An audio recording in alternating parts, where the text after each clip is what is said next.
Assalamualaikum warahmatullahi wabarakatuh.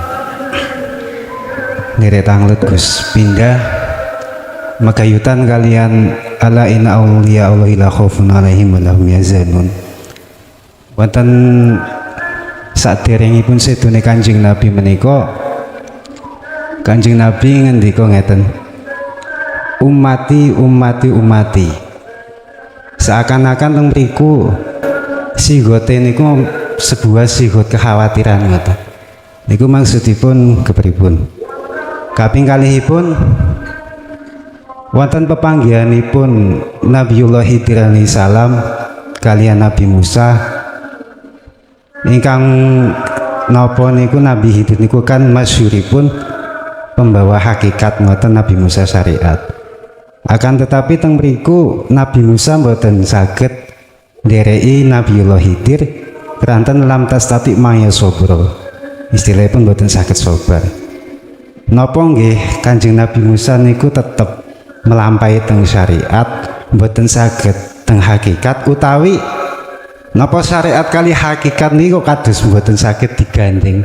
Saking serius niku lho ngapunten. Tapi wonten ayat nintunipun kok dingendikaken wa kallama Allah Musa taklima ngoten. Ingkang menapa Kanjeng Nabi Musa gadah julukan Kalimullah. Ngoten niku. Berarti kan Kanjeng Nabi Musa nggih saestu panggih kali Gusti Allah. Timbang kaping 3 wonten ayat wala taqulu lima yuqtalu fisabilillahi amwat bal ahya'un inda rabbihim walakin la tash'urun. Niku manteng mriku maksude niku mengarah kepada kemakhlukan utawi teng urip. Soale wonten cerios salah setunggalipun Kila Waliullah wonten tanah Jawi ingkang sedo tahun 93, akan tetapi pada tahun 96 mentobatkan 3 preman Tanjung Priok. Niku mbok pilih mekaten mawon saking kula matur nuwun. Assalamualaikum warahmatullahi wabarakatuh.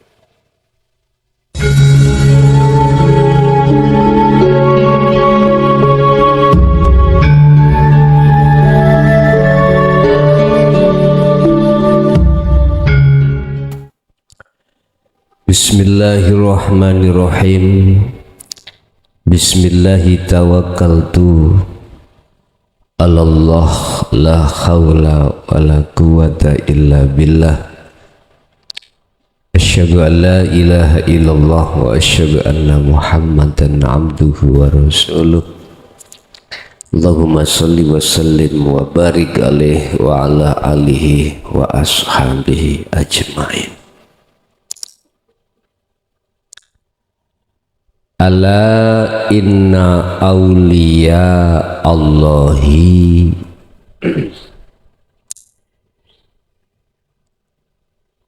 ay uzkur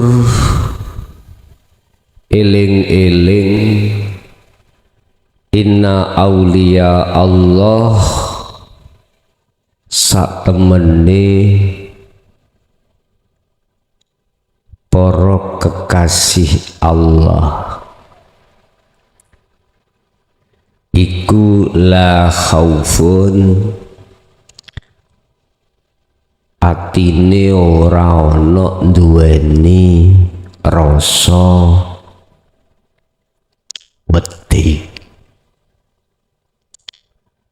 wedi dalam hal apa, macem-macem. Iku la khaufun ora ana atine duweni kuweden iku maujud lahum kedue aulia Allah. Walahum lan yo ora duweni rasa yahzanun khawatir sapa aulia Allah.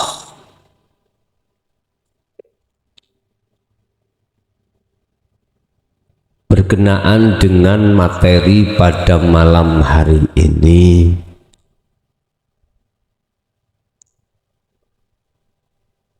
yaitu apakah orang yang meninggal jasad dan kain kafannya itu masih utuh berpuluh tahun, apakah itu termasuk tanda kekasih Allah? Sebab rumor yang berkembang di tengah masyarakat, iya lah gitu ya, iya,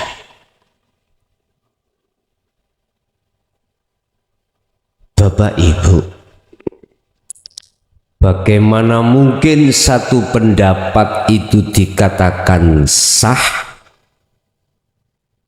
tatkala yang berpendapat belum di makomnya?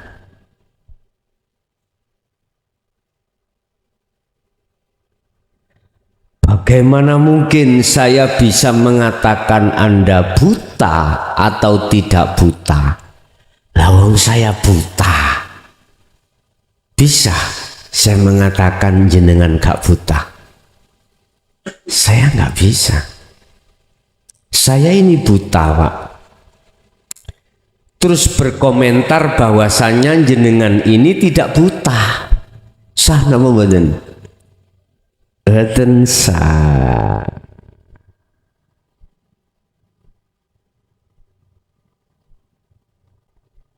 Ada beberapa ciri kekasih Allah.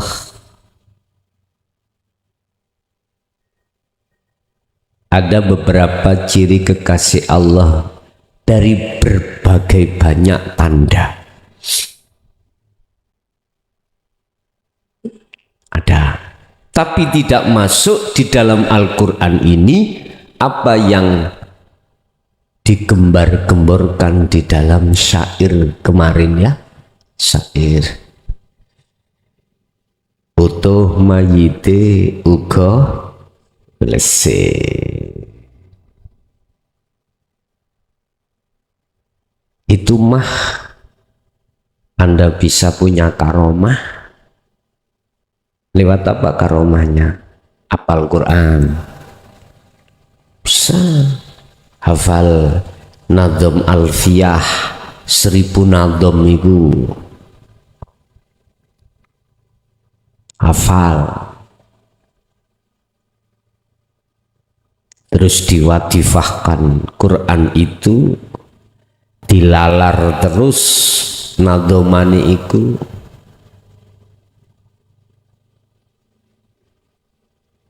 utuh. Mengapa utuh? Ulesmu, kafanmu, terus jasadmu.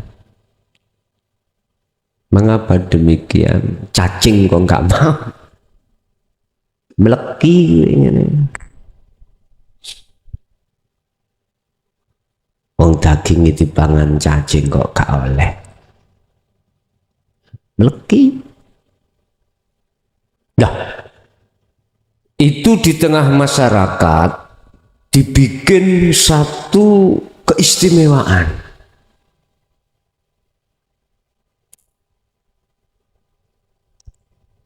Karena sesuatu yang langka, lagi itu Mbak ya, tidak masuk di akal. Saya bukannya protes, enggak. Saya akan luruskan. Apakah orang yang meninggal beratus tahun utuh mayitnya itu, apakah itu tanda kekasih Allah? Kalau mutlak iya, bagaimana Fir'aun?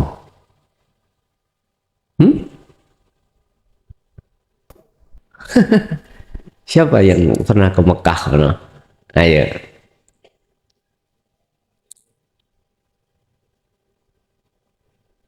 Bapak Ibu, mbok yo jangan gitu, maksud saya.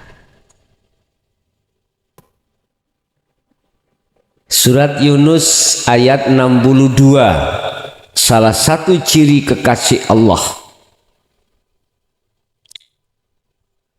Kita lihat di dunia saja. Dulu dilihat dunia, di dunia ini.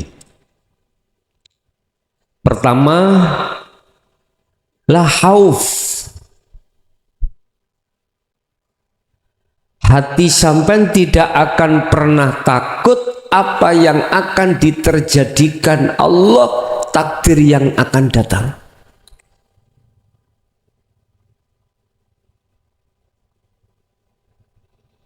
Baik sakit, rugi, miskin, apalagi kalau bahasa yang enak-enak sih maklumai.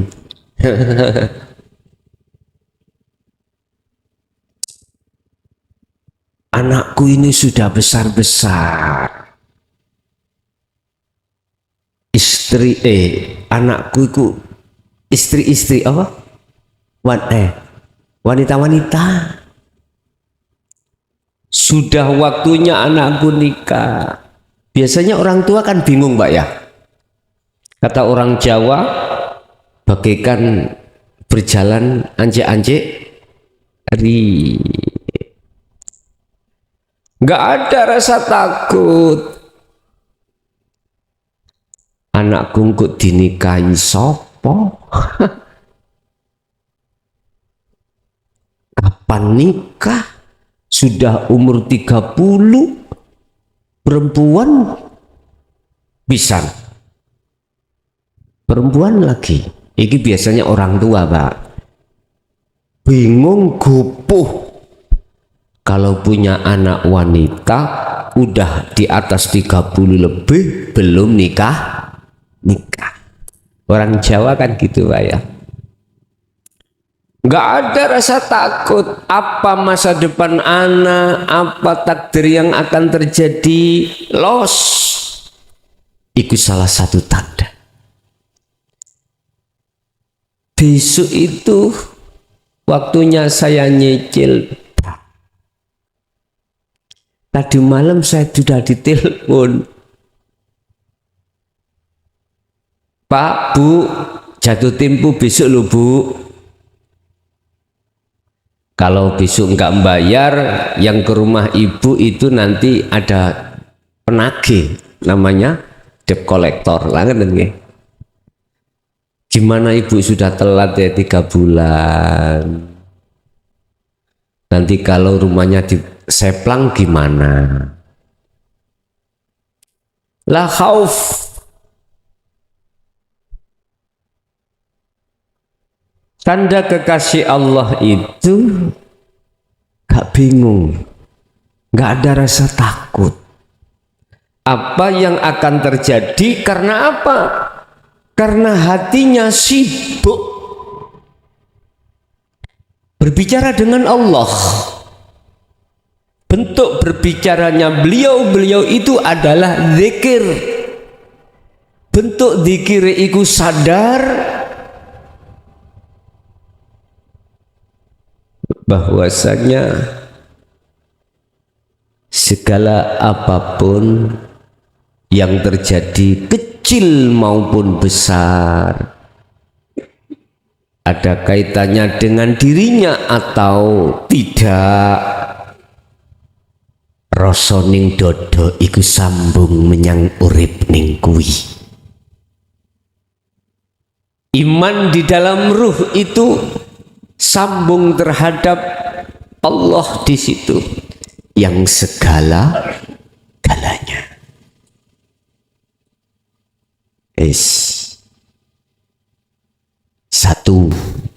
Salah satu tanda. Yang kedua, wala yahzanun. Mereka tidak ada rasa khawatir apa yang menimpa dirinya. Entah itu musibah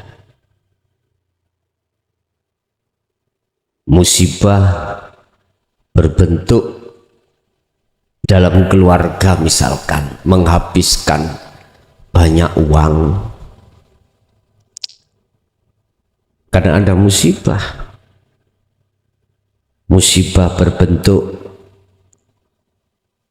keluarga atau diri jenengan sakit, kekhawatiran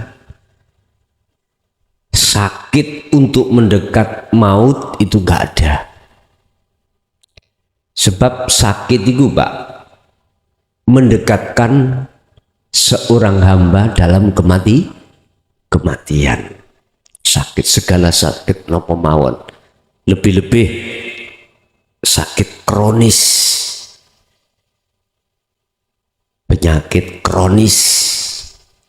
Beliau itu nggak ada rasa khawatir. Aku jangan bongko ora, jangan mati ora. Kekhawatiran di situ nggak ada. Sebab apa beliau itu nggak ada rasa khawatir dalam hatinya? Jawabannya seperti di awal, sibuk hatinya berbicara dengan Allah, sibuk ruhaniyahnya bermutakalim, berbicara dengan hidupnya, dengan Allahnya di dalam dirinya. Lewat apa dia berbicara? Lewat zikir, di mana dia selalu menghujamkan, menyambungkan antara iman dengan Allahnya, di situ selalu connect. Akhirnya tidak ada satupun makhluk yang bisa menghijabi antara dirinya dan Tuhannya.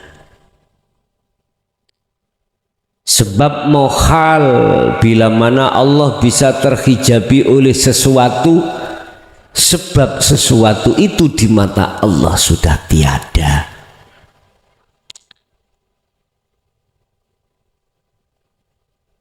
Kullu syai'in mohal, setiap sesuatu itu bisa menghijabi, menutupi Allah pada dirinya, sebab selain Allah sesuatu itu tak tampak pada dirinya.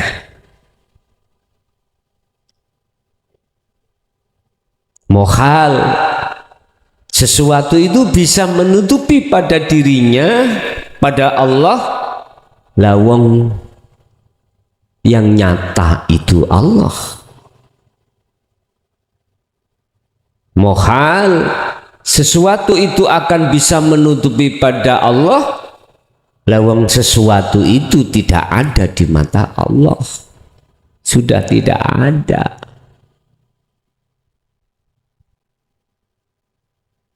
Mohal Allah itu bisa terhijabi dengan sesuatu yang menjadikan hatimu itu beriman pada selain Allah, sedangkan selain Allah itu sudah tiada dalam dirimu.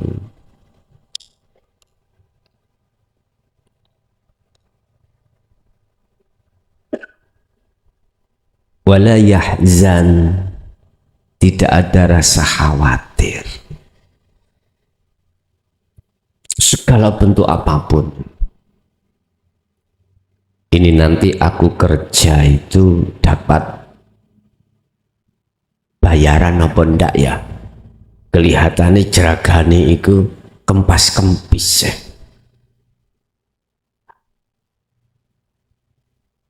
Kelihatannya jeragane arep minggat iki ya. Wah, ya apa iki? Nggak ada.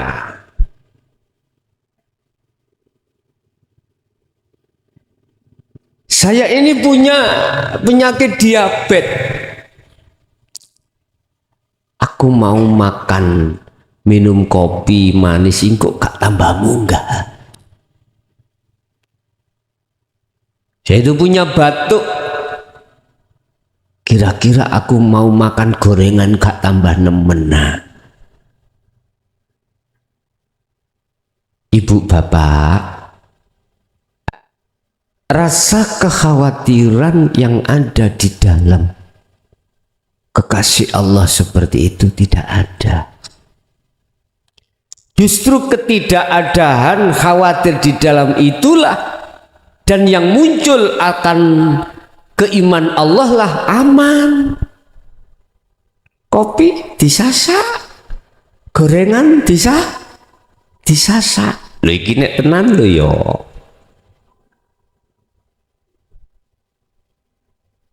Lah kuwi dengkulmu wis kaku. Melaku kaya mentok dobol.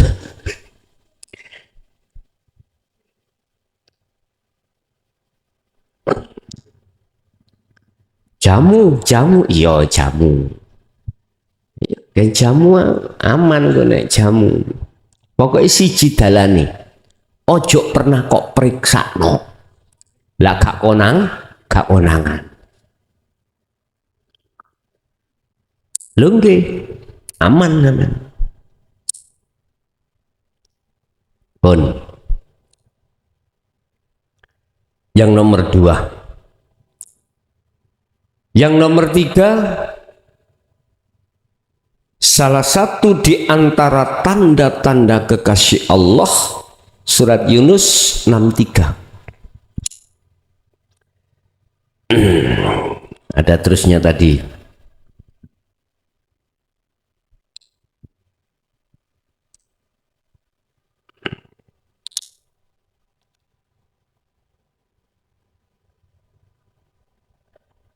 Alladzina amanu wa kanu yattaqun.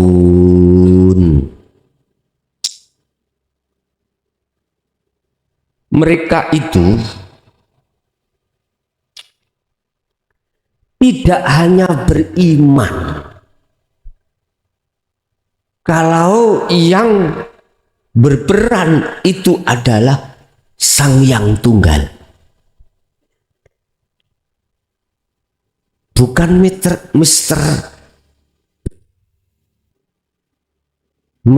Bell itu adalah speaker. Sang Yang Tunggal itu yang halo-halo. Suara yang muncul di dalam speaker itu bukan suara speaker, tapi suaranya yang halo. Siapa? Allah Subhanahu wa ta'ala.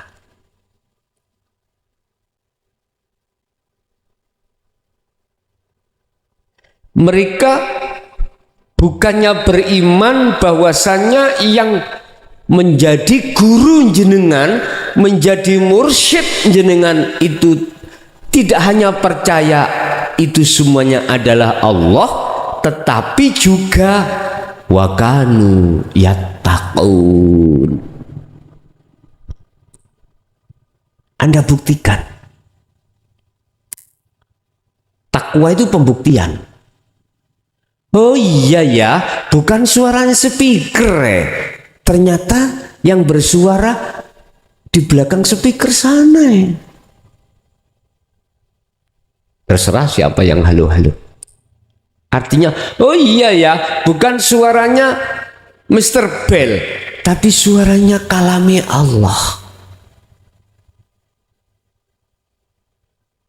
Ini yang bisa tembus loh Pak ya. Kalau yang tidak bisa tembus, hanya ngomong aja, wa minan nasi may yaqulu amanna billah. Tapi wa ma hum bimu'minin, belum sah. Takwanya belum sah. Takwa itu akan sah manakala zikirmu tembus. Oh iya, semuanya kalamullah. Manuk itu cuman speaker. Di belakang manuk burung kalamullah itu siapa?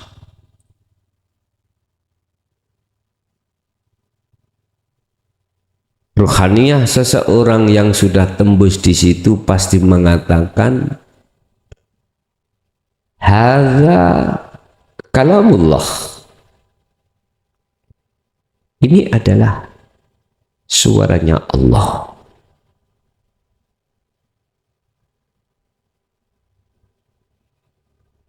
Tapi cukup meresap di dalam dada. Tidak dikeluarkan secara lisan. Tapi kadang-kadang muncul juga.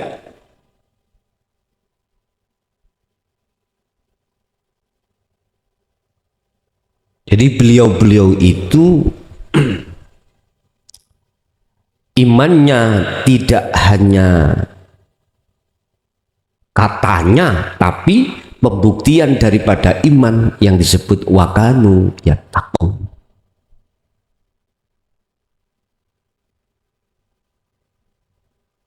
Bukti imannya berbentuk takwa, ilmu, amal, istiqomah. Akhirnya tembus. Oh iya,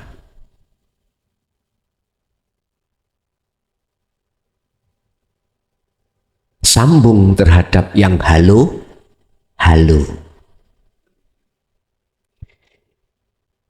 Beliau-beliau dulu itu Pak Bu ya rekoso. Para aulia Allah itu rekoso. Tidak jauh berbeda dengan jenengan. Tinggalkan itu rumah, tinggalkan itu anak, tinggalkan itu keluarga.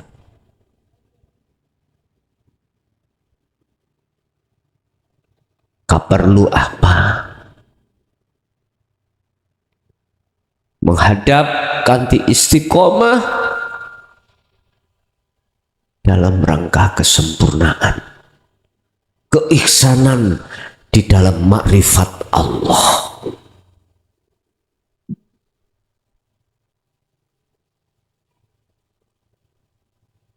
Nggak perlu mengeluh,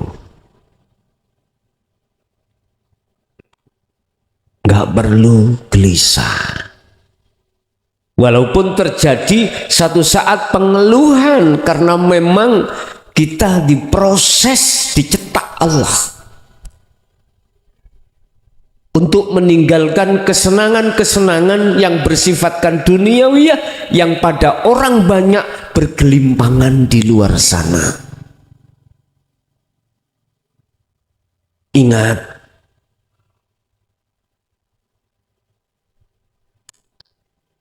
telur ayam akan menetas manakala induk ketika nganggremi. Gak sopo njobo, maksudnya piye? Gak keluar-keluar dari angkremane induk ayam tadi.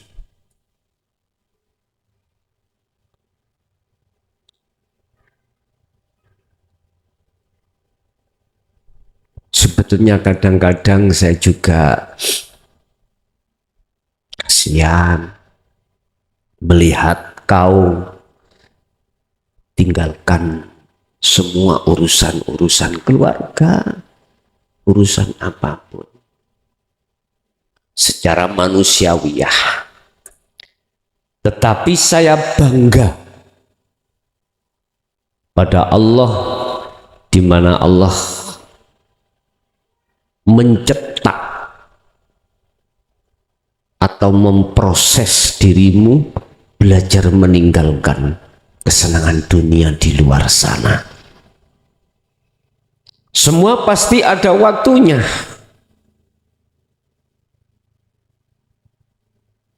Wa man kana yarju liqa Allahi, barang siapa yang di dalam dadanya ada keinginan bertemu aku, kata Allah, aku yakin Anda diproses Allah di sini itu dasar pertama di dalam lubuk hatimu itu ada keinginan bertemu Allah. Fa inna ajalallah la'at. Aku berjanji kepadamu, pasti akan kutemui pada waktu yang kutentukan. Ada waktunya. Udah nikmati apa yang menjadi prosesmu masing-masing. Yang proses itu saya sendiri yang memproses.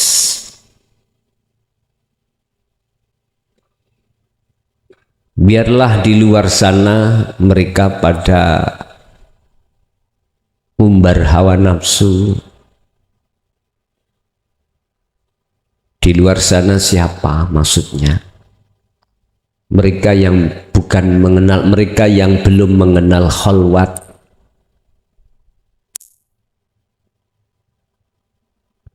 Berombang-ambing hidupnya di dalam biusan hawa nafsunya masing-masing. Puji syukur, alhamdulillah kita dihimpit Allah dalam satu golongan di mana golongan yang dijanji Allah tersebut.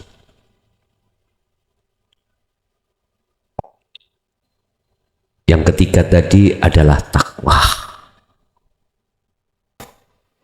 Yang keempat, salah satu tanda kekasih Allah,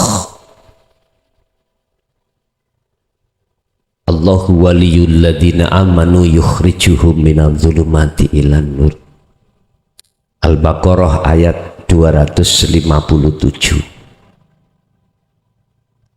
Tanda kalau itu menjadi kekasih Allah adalah segala apapun urusan baik secara jasmani atau ruhani dalam benak iman rasa dalam dirinya hanya Allah yang dijadikan sebagai pelindung. Hanya Allah, hidup itu sebagai penolong.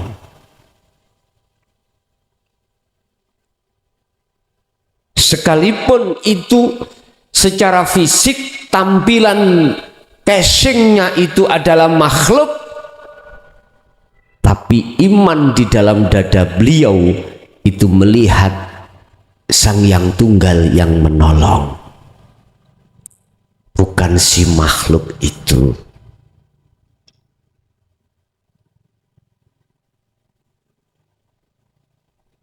Bapak Ibu,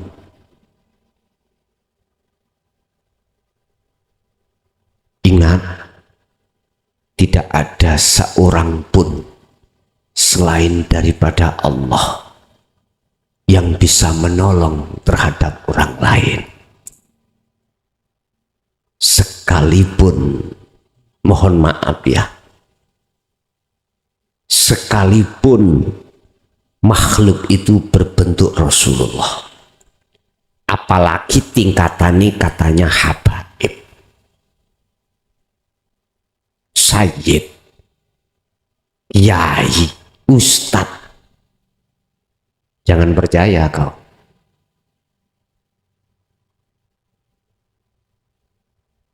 Tidak ada satu orang pun yang bisa menolong terhadap orang lain kecuali Allah. Walaupun Allah menolongnya lewat nurnya seseorang, jatuh di seseorang, tapi bukan maksud, bukan berarti si makhluk itu yang menolong Anda.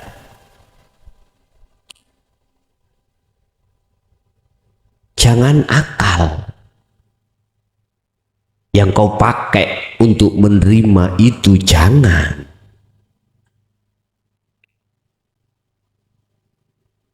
Pokoknya aku berpesan,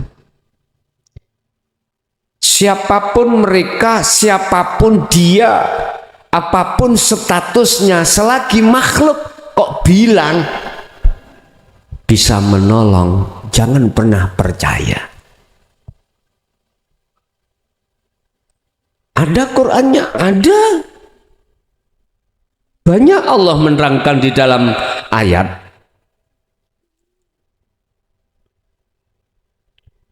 Bila mana Allah menyesatkan satu hamba, maka tidak ada satupun orang lain yang bisa menolongnya. Manakala Allah memberikan petunjuk satu hamba, maka tidak ada satupun makhluk yang bisa menyesatkannya.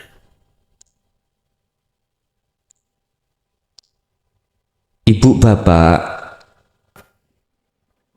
kesadaran itu akan muncul dalam hati jenengan apabila sudah mengenal Allah. Kalau belum mengenal, belum sadar. Karena apa? Rohaniyahmu akan ditarik oleh nafsu untuk lewat akal berbicara dengan dengan rasio. Wong nyatanya si asin nolong. Jadi sih ndelok makhluke. Ini aja saya kasih logika ya. Kasih contoh. Makhluk itu begini loh Pak Bu. Dah. Ini HP 1. Ini HP makhluk iki. Makhluk.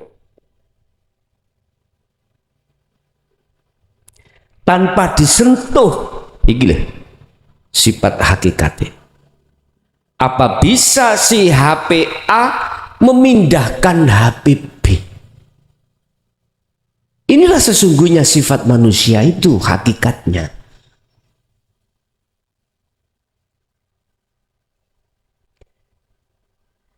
Dan manusia itu tidak akan sadar kalau sifat sesungguhnya seperti ini manakala dia belum sampai pada Allah. Mana bisa menolong?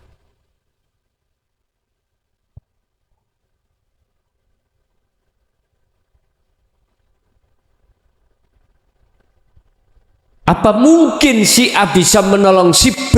Lawang si A menolong dirinya sendiri nggak bisa kok. Makanya jangan gampang percaya.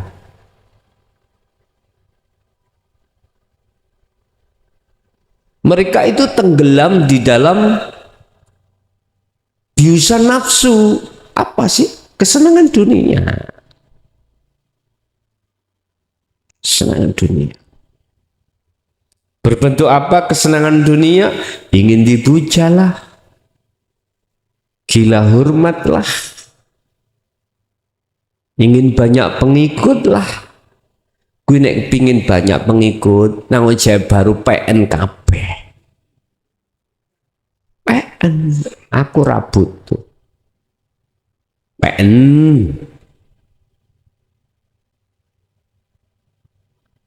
Allah ya karim. Kutegakan ngomong seperti ini untuk meluruskan kebenaran yang selama ini di tengah masyarakat itu banyak yang keliru.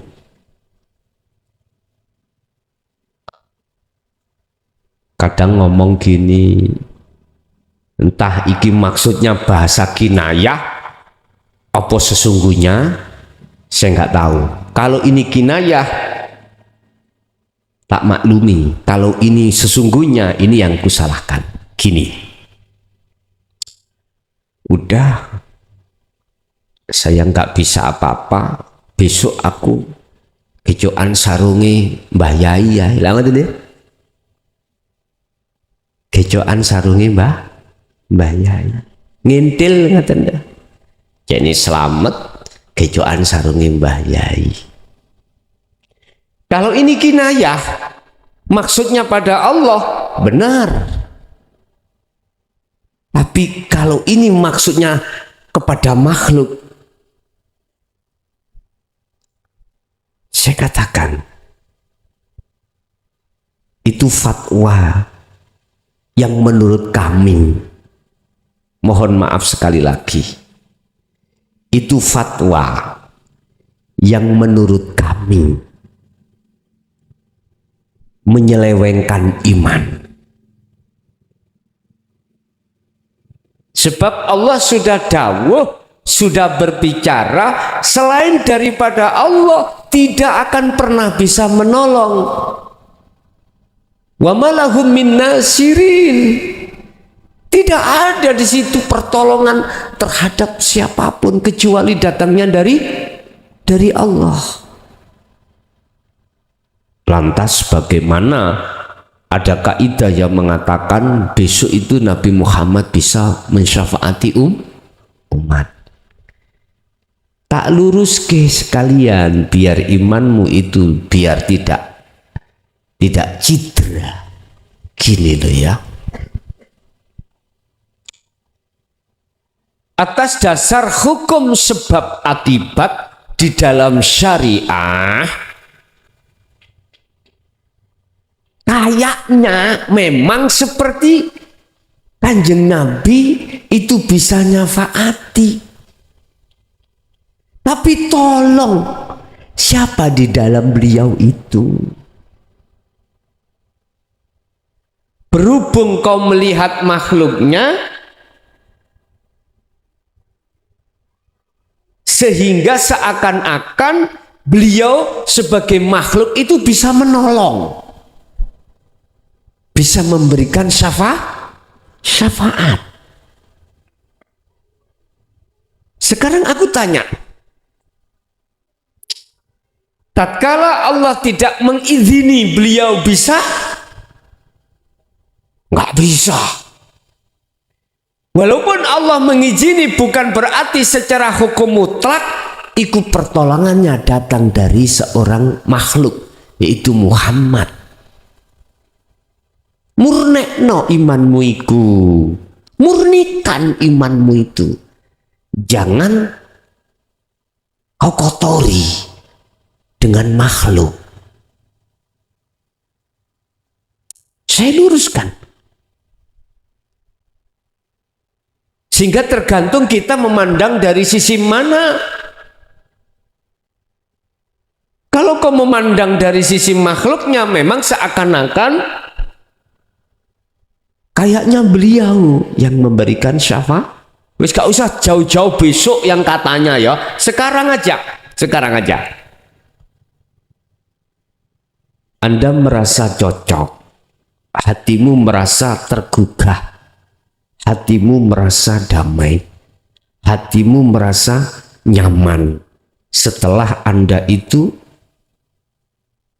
menghayati belajar dinul haq di Ponpes Jaya Baru. Misalkan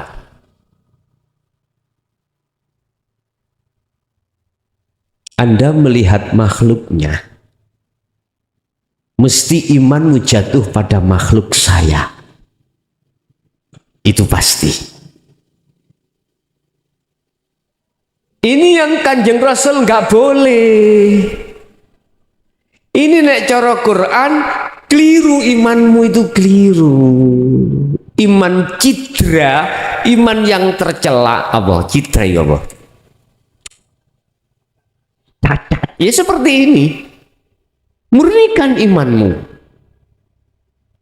Bukankah sudah sering aku katakan, seperti apa yang sudah sering Rasulullah katakan, jangan melihat speakernya, lihatlah siapa yang halo. Siapa di dalam diriku, siapa di kiri kanan atas bawah dalam luarku. Itu yang harus kau lihat. Ini untuk memurnikan iman. Harus jatuhnya ruhaniyahmu pada Allah. Lantas bagaimana caranya Anda untuk memurnikan iman itu? Hanya satu. Muaranya bisa yakfur bit tauhid wa yu'min billah, hanya dengan sirul asrar. Didorong dengan dzikir sir. Udah. Hanya itu. Bapak Ibu hadirin, inilah bukti bahwasannya pertolongan itu datangnya tidak dari makhluk, pertolongan itu hanyalah dari Allah Subhanahu wa Ta'ala. Oleh sebab itu, jikalau kau masih melihat makhluknya, fasabbihuhu bukratan wa asila, sucikan, bersihkan, bukratan wa asila, dari iman-iman yang sudah tersarang di dalam hatimu selain Allah, dengan cara berzikir pagi sampai sore, sore sampai pagi, sesuaikan dengan kemampuan dalam dirimu masing-masing. Bapak itu utuh jasate uga ulesi itu. Pertama, tidak bisa dijadikan sebagai barometer itu kekasih Allah. Dan itu terjadi biasanya karena dirimu penuh dengan karomah. Apakah di antara empat itu tanda-tanda kekasih Allah, apakah bisa terjadi? Beliau itu ketika meninggal itu seperti yang awal, artinya ya butuh ulese, utuh jasad, bisa terjadi. Tergantung Allah meletakkan karomahnya atau tidak. Kalau Allah tidak meletakkan karomahnya, sama habis dimakan cacing, loman Pak.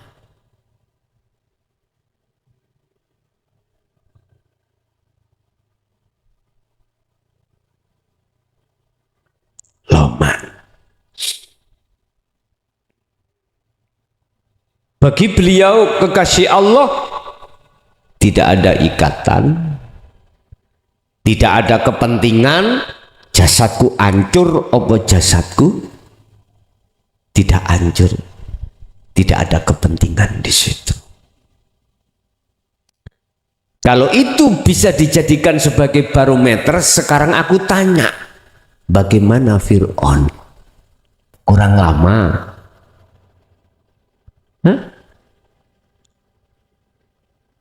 Terus bagaimana Nabi Adam? Sampai terhadap Nabi Isa.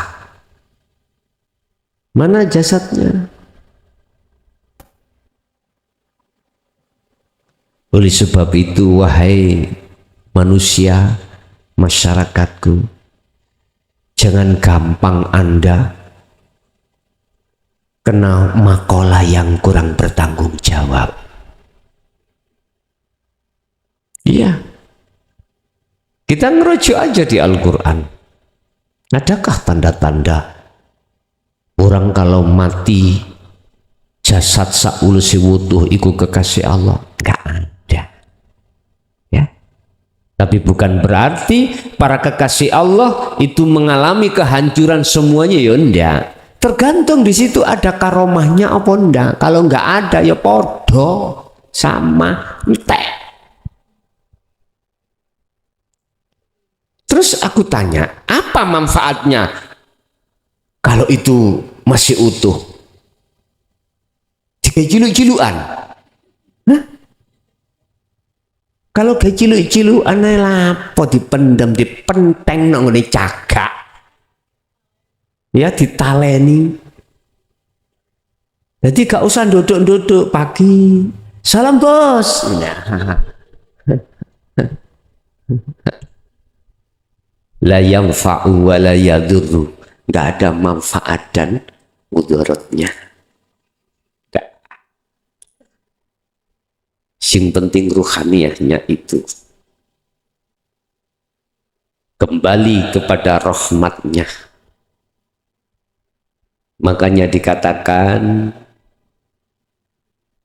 hanya golongan kekasih Allah lah yang tidak akan pernah mengalami kegelapan, baik sebelum maupun sesudah meninggal dunia. Begitu. Tak pernah mengalami satu kegelapan. Dia selalu dalam rahmatnya Allah. Bapak Ibu hadirin jamaah rahimakumullah, mungkin itu sebagai klarifikasi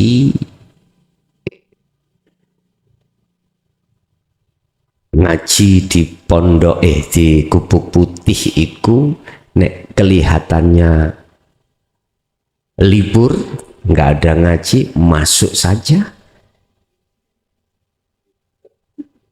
Wes siap-siap kok. Selasa kemarin juga begitu, tapi ndas niku separuh rasane mboten kiat. Laki iki baru kali ini terasa sakit itu notok. Saya sudah berpesan, nek aku bongko ya wis wanjine sakmene iki dene aku sik ditugasno ya mungkin jelasnya aku sik ditangekno maneh, tapi saya tidak akan pernah keluar dari yang sudah menjadi undangan, tetap begitu. Oke, itu Bapak Ibu, kami sengaja tidak membuka tanya jawab di luar karena habis sisa nanti ada acara rapat kami desa. Kita membuka tanya jawab yang ada di majelis saja, barangkali ada, kami persilakan. Assalamualaikum warahmatullahi wabarakatuh. Nire tanglet Gus pindah magayutan kalian ala inna awliya Allah ila khaufun alaihim wa lahum yahzanun. Wonten saderengipun sedune Kanjeng Nabi menika, Kanjeng Nabi ngendika ngeten, ummati ummati ummati. Seakan-akan teng mriku sigote niku sebuah sigot kekhawatiran ngoten. Niku maksudipun kepripun? Kaping kalihipun wonten pepanggihanipun Nabiullah Khidir alaihi salam kaliyan Nabi Musa ingkang napa niku Nabi Khidir niku kan masyhuripun pembawa hakikat ngoten Nabi Musa syariat. Akan tetapi teng mriku Nabi Musa mboten saged ndereki Nabiullah Khidir keranten lam tastati maya sobro. Istilahipun mboten saged sabar. Napa nggih Kanjeng Nabi Musa niku tetep melampaui teng syariat, mboten saged teng hakikat, utawi napa syariat kali hakikat niku kados mboten saged digandeng. Saking serius niku lho ngapunten. Tapi wonten ayat nintunipun kok dingendikaken wa kallamallahu Musa taklima ngoten. Ingkang menapa Kanjeng Nabi Musa gadah julukan Kalimullah. Ngoten niku. Berarti kan Kanjeng Nabi Musa nggih saestu panggih kali Gusti Allah. Impang kaping 3 wonten ayat wala taqulu lima yuqtalu fisabilillahi amwat bal ahya'un inda rabbihim walakin la tash'urun. Niku manteng mriku maksude niku mengarah kepada kemakhlukan utawi teng urip. Soale wonten cerios salah setunggalipun Kila Waliullah wonten tanah Jawi ingkang sedo tahun 93, akan tetapi pada tahun 96 mentobatkan 3 preman Tanjung Priok. Niku mbok pilih mekaten mawon saking kula matur nuwun. Assalamualaikum warahmatullahi wabarakatuh.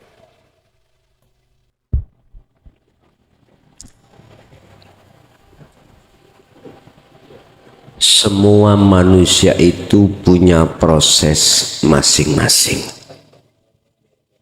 Begitu juga antara Nabi Musa dengan Nabi Khidir.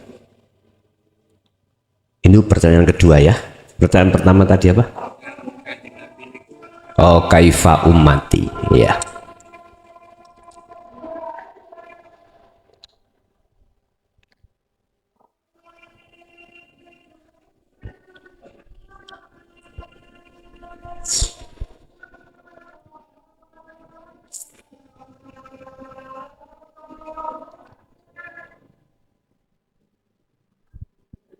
Iki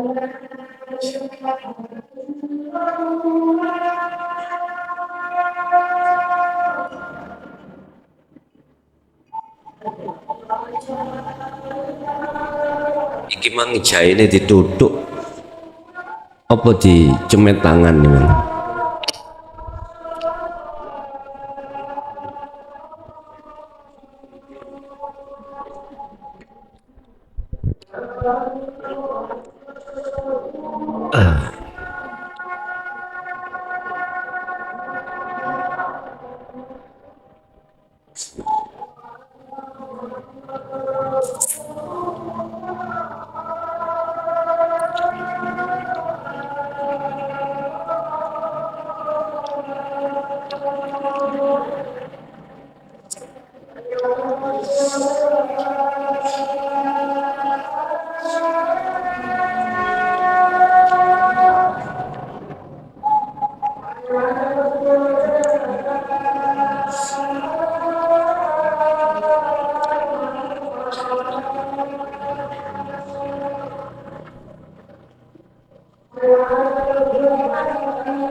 Terkait masalah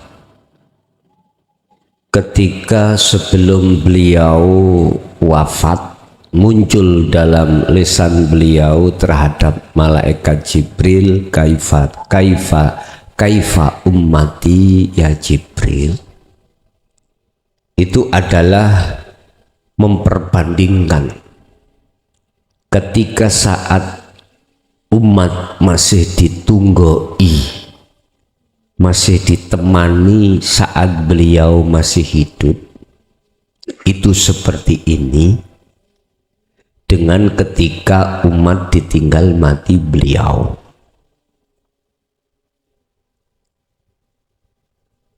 Itu bukan berarti ada rasa kekhawatiran beliau.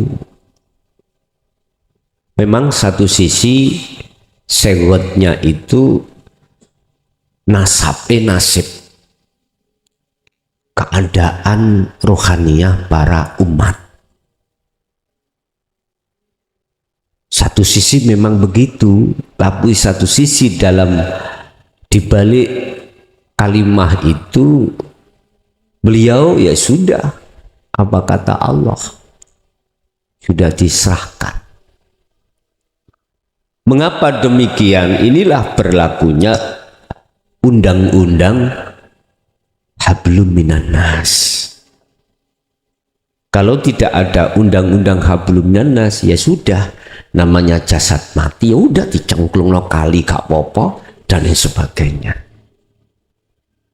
Karena hablum minan nas ada istilah dimandikan, ya, disolati, dikafani, terus dikubur. Itu karena undang-undang hablum minan nas. Kalau kita hablum minallah undang-undangnya, wah nggak ada urusan, bah kok penteng, bah kok cendel nono mana itu talang. Aku saja nggak bingung kok, sok mati kak kok kubur ya ora apa-apa.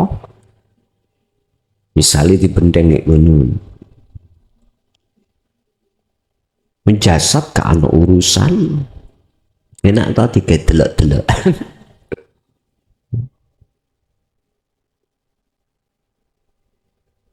Itu keteguhan beliau ketika saat memegang hablum minan nas. Padahal satu sisi semuanya sudah tahu kalau Allah yang mengatur sendiri satu. Nomor dua, Nabi Musa ada prosesnya. Sebelum sampai pada Allah, sejarah beliau disuruh Allah untuk berguru terhadap terhadap Nabi Khidir. Dia tidak akan pernah berhenti olehnya berjalan sebelum bertemu belum bertemu Nabi Khidir untuk berguru toto ajaran dinul haq, ilmu hakikat makrifat. Ada tandanya pertemuan itu, dua air yang beda akan bertemu di situ. Disitulah Nabi Khidir akhirnya dibuat patokan oleh orang-orang ahli kasyaf. Nek golek Nabi Khidir iku nang ke Sungai Gunting katanya gitu. Ya ketemu bajul ya ngono. Padahal ada di dalam dirimu sendiri kok lala apa. Guru sejati itu ya hidup ya Allah itu loh guru sejati itu. Repot-repot ngoleh guru sejati nangani muara ngono apa celangap yang dia ketemu bajul sini ya. Bon, memang prosesnya dia menolak Pak. Sebetulnya sih gak menolak karena dua prinsip. Ketika saat Nabi Musa bersikukuh megang hukum syariat, ketika langsung dihadapkan pelajaran sampai prakteknya nggak bisa menerima. Sampai 3 kali itu Allah kasih pelajaran Nabi Musa lewat Khidir, 2 pelajaran, 2 kejadian, tetapi dia memegang hukum syariat, hukum sebab akibat, akhirnya tidak bisa menerima. Apa yang terjadi? Perpisahan. Tapi bukan lantas hukum syariat itu tabrakan dengan hakikat. Enggak, sebetulnya tidak. Awal proses memang gitu. Makanya Anda ketika saat Anda belum bisa menerima hatinya dinul haq, mesti Anda menyalahkan mereka yang sudah ada di jalur hakikat. Bahkan Anda mengatakan wahum dolalatun, mereka gitu tak? Iya. Tetapi ketika saat Anda sudah terbuka hatimu menerima dinul haq, apa yang terjadi? Kesadaran. Oh, ternyata saya yang tersesat.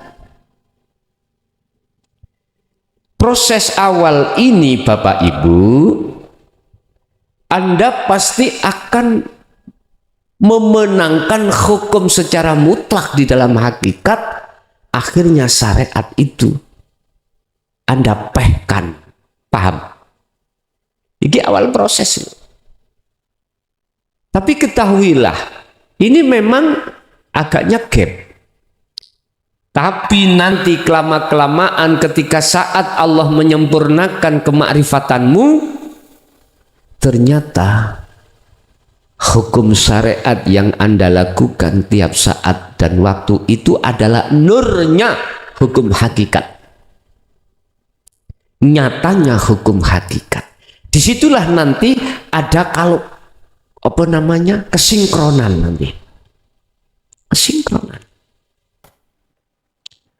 Orang yang mendapatkan hari raya otomatis dia akan berpuasa 1 bulan penuh. Ya, 1 bulan penuh. Biasalah Pak. Anda soro. Awal Anda mendengarkan keterangan-keterangan yang bersifatkan syariat dalam acara apapun mesti gini kamu. Siapa? Orang yang ngisi nih. Mesti gitu. Iku proses Anda ketika saat gemrengsengnya hati untuk bertemu Allah. Tapi ketika saat dihadapkan isi materi Nyel tahu nyel apa ya? Murni hakikat marifat. Wah yang ini yang ngaji ku. Bapak wis ya ini ngaji yang cocok. Oke, Anda laksana makan, nggak ikut memasak, nggak ngikut apa, tinggal ngeledek. Ya penak ya, penak.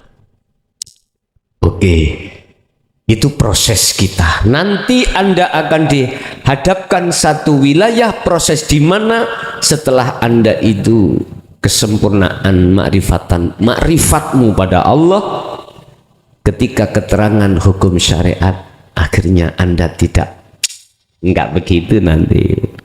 Oh gini loh alurnya, akan tahu. Oh gini maksudnya, gini maksudnya. Inilah yang ku maksud sinkron. Ya.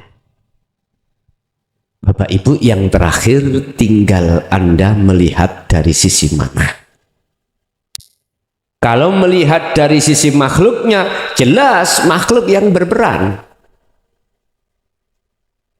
Tapi Anda kalau melihat dari sisi hidupnya, jelas Allah yang berperan. Inilah memperbedakan antara ahli hijab dengan ahli syuhud. Lah, bagaimana bisanya Anda ditaruh secara fisik makhluknya, hatimu bisa melihat Allahnya. Lah inilah yang kumaksud syariat jadi hakikat nujum ma'rifat Allah. Itu tergantung Allah sendiri mencetak dirimu sebagai wali yang bagaimana nanti. Tapi jangan lantas sampean khalwat atau riyadhah di pondok tujuannya pengen jadi wali, ya keliru ya, keliru. Anda hanya yakfur bitaghut wa yu'min billah, membersihkan kotoran-kotoran dalam hatimu. Setelah itu wa yu'min billah, dan bertemu Allah. Urusan kok ditaruh Allah yang bagaimana, urusan Allah piyambak. Al-Fatihah.